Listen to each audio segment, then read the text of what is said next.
Narito tayo ngayon sa aking banyo. Yan.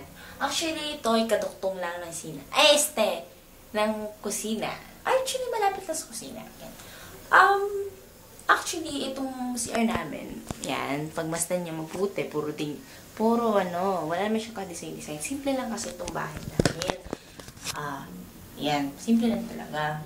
Actually, masaya na ako dito kasi doon sa dati namin bahay, walang lock. Kasi dito, meron. Yan. May lock, diba? Yan. Ano? Hanga ka talaga. Kasi, yun.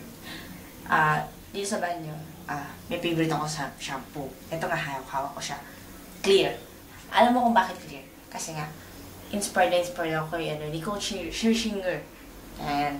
Favorite kong clear. Actually, masarap to sa ulan. Kaya, yun. Ano ba to? Promote. Hindi, joke lang. Sana gusto niya to. Yan. Ano ba? Yan. This is my banyo. Yan.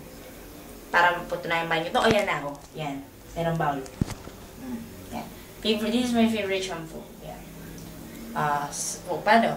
Punta naman tayo sa ibang parts ng house ko. Gusto niyo pa bang makita yung ibang parts ng house ko? Yan. Sige. Babayin muna tayo dito sa banyo. Ha? Okay, see you. Okay, thank you!